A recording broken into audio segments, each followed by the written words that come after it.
Hey everybody, Pastor Roger here. Welcome to today's 5-minute thought. There are so many choices we can make on a day-to-day basis. If you've gone out to eat recently, there's choices for fast food. There's choices for sit-down options that take a little bit more time. You go to the grocery store, there's all sorts of choices down every aisle, it seems like. There's product options from pizzas to facial tissue to garbage bags. And if you've been in the cereal aisle, you understand there's all sorts of choices. We have so many choices we can make every day. There's something that caught my attention a couple weeks ago as I was doing some reading. The article mentioned how we can choose our emotions.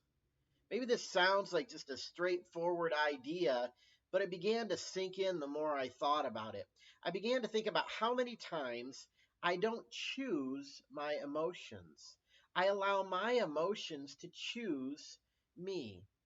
Paul told the Philippians in Philippians chapter 4, verse 4, rejoice in the Lord always. Again, I will say, rejoice.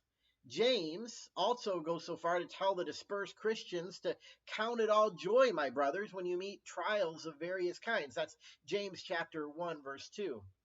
Both authors tell us that it's possible to be joyful amidst some of the most difficult circumstances.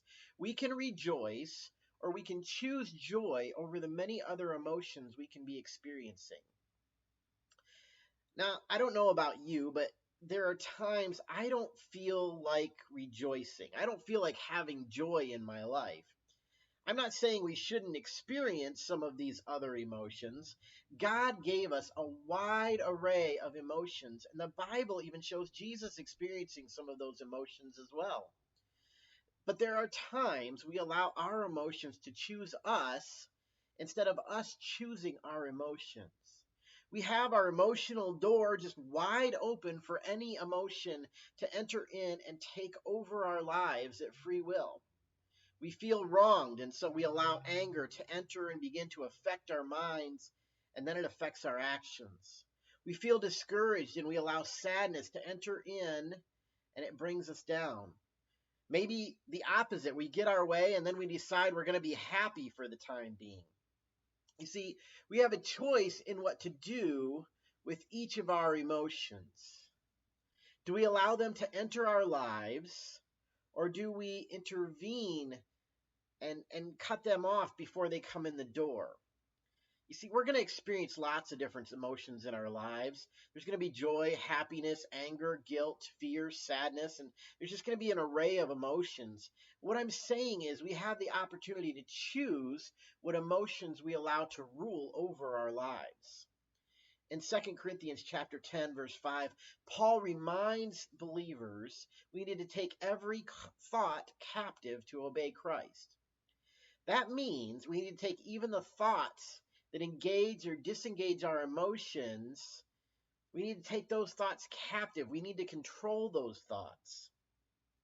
It might not be easy, but it is possible to begin to choose how you're feeling.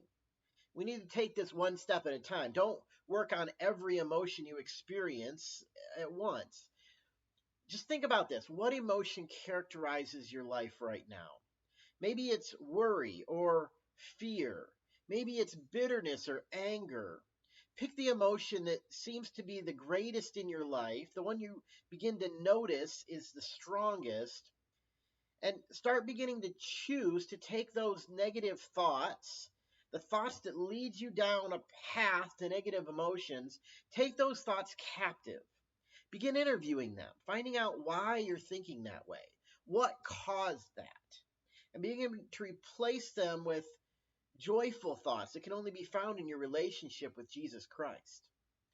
In the book of Proverbs, we're reminded that a joyful heart is good medicine, but a crushed spirit dries up the bones. That's Proverbs 17:22. Remember that just like we make so many other choices in our lives, we have the ability to choose our emotions. We don't have to allow our emotions to choose us.